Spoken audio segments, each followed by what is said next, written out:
La bataille de Badr ou les merveilles de la foi. Ibn Ishaq a rapporté que le prophète alayhi salatu wassalam avait conseillé à ses compagnons de préserver la vie des Banu Hashim qui étaient partis contre leur gré aux côtés des polythéistes parce qu'ils avaient craint d'être blâmés par leur peuple. Parmi eux, il nomma Al-Abbas ibn Abd al-Muttalib et Abu al-Bukhtari ibn Hisham. Il ordonna aux musulmans de les capturer mais de ne pas les tuer. Abu Hudhayfa ibn Utbah se montra alors très surpris et fit ce commentaire: « Devrions-nous épargner Al-Abbas alors que nous devrons tuer nos pères, nos enfants, nos frères et les membres de nos clans? Par Allah, si je le vois, je le frapperai sûrement avec mon épée. » En entendant ces paroles, le messager d'Allah alayhi salatu wassalam dit en s'adressant à Omar ibn al-Khattab: « Ô Abu Hafs, est-il juste que le visage de l'oncle du messager d'Allah soit frappé par l'épée ?» Omar répondit alors: « Ô envoyé d'Allah, laisse-moi trancher sa tête, c'est-à-dire celle d'Abu Hudhayfa, car par Allah, il est devenu hypocrite. »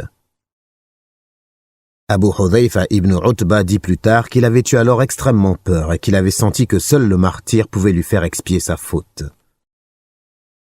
Il fut effectivement tué par la suite lors des événements d'Al-Yamama.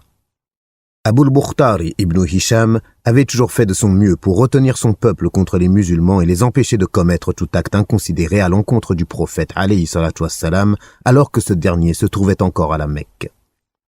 Il n'avait jamais causé de tort au messager d'Allah alayhi salatu wassalam. Il avait en outre fait partie des gens qui avaient essayé de mettre un terme au blocus décrété à l'encontre des Banu Hashim et des Banu Abd al-Muttalib quelques années plus tôt.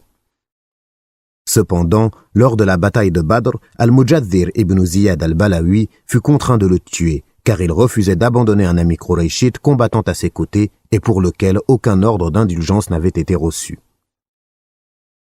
Omar ibn al-Khattab n'épargna la vie d'aucun polythéiste, même pas celle de son oncle maternel Al-As ibn Hisham ibn al-Mughira. Abu Bakr cria à l'adresse de son fils Abdurrahman, alors encore polythéiste et combattant contre les musulmans: « Où sont mes biens, mauvais fils ?»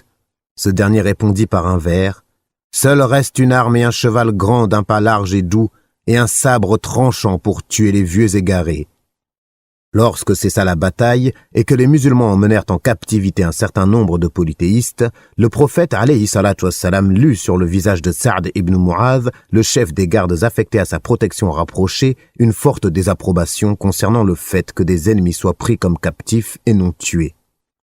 Sa'd, cependant, accepta la décision du prophète alayhi salatu wassalam tout en disant qu'il aurait préféré les mettre à mort après cette première victoire des musulmans sur les forces du paganisme. Le jour de la bataille de Badr, l'épée de Ukasha ibn Mihsan al-Asadi se brisa, si bien que le prophète alayhi salatu wassalam lui donna un bâton qu'il brandit en l'air et qui se transforma immédiatement en une longue épée brillante et très solide.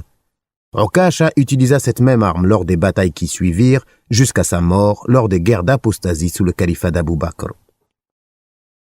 Comme il a été mentionné plus haut, l'issue de la bataille fut une déroute honteuse pour les négateurs et une victoire éclatante pour les musulmans. 14 musulmans furent tués, 6 muhajirun et 8 ansar. Les mécréants subirent de lourdes pertes, 70 d'entre eux trouvèrent la mort et un nombre égal fut fait prisonnier. Beaucoup de notables de la Mecque, et comptant parmi les plus farouches opposants au prophète alayhi salatu wassalam, figurèrent parmi les morts, dont le principal d'entre eux, Abu Jahl. La bataille finie, le prophète alayhi salatu wassalam vint examiner les polythéistes morts et dit à cette occasion: « Quelle mauvaise tribu vous fûtes à l'égard de votre prophète. Vous m'avez traité de menteur alors que les autres m'ont cru. Vous m'avez abandonné alors que les autres m'ont soutenu. Vous m'avez expulsé alors que les autres m'ont offert un refuge. »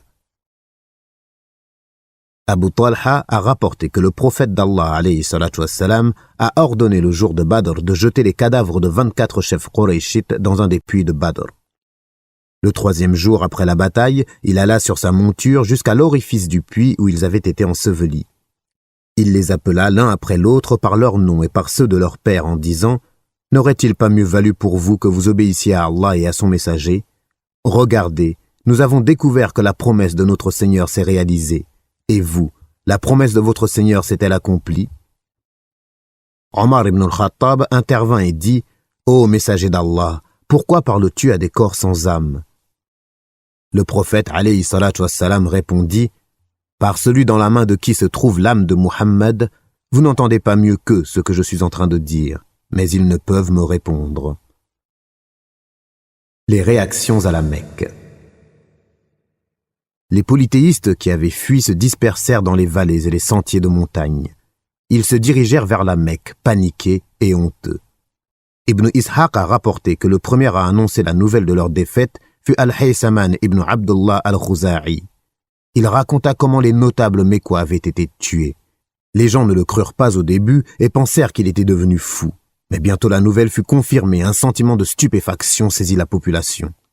Abu Sufyan ibn al-Harith donna à Abu Lahab un compte-rendu complet du désastre et de leur fuite ignominieuse, en mettant l'accent sur le rôle des anges dans cette tragédie. Abu Rafi' affranchi de l'envoyé d'Allah, alayhi salatu wassalam, qui était alors esclave d'Al-Abbas, l'oncle du prophète, alayhi salatu wassalam, dit en entendant le récit d'Abu Sufyan ibn al-Harith, « Par Allah, c'étaient bien les anges !» Abu Lahab fut alors pris d'une colère irrépressible et se mit à le frapper. Fadl, épouse d'Al-Abbas, une autre femme musulmane, fortement exaspérée par le comportement insensé d'Abu Lahab, le frappa avec une souche de bois et sa tête se fendit. 7 jours plus tard, il mourut d'un ulcère inquiétant et il fut laissé 3 jours sans sépulture. Ses fils, cependant, par peur des rumeurs honteuses, tirèrent son corps jusqu'à une fosse et en gardant bien leur distance, lui lancèrent des pierres et du sable pour recouvrir son cadavre. Les Mécois ressentirent une grande honte et un immense chagrin suite à cette défaite. Craignant que les musulmans ne se réjouissent de leur malheur, ils interdirent que l'on pleurât les morts.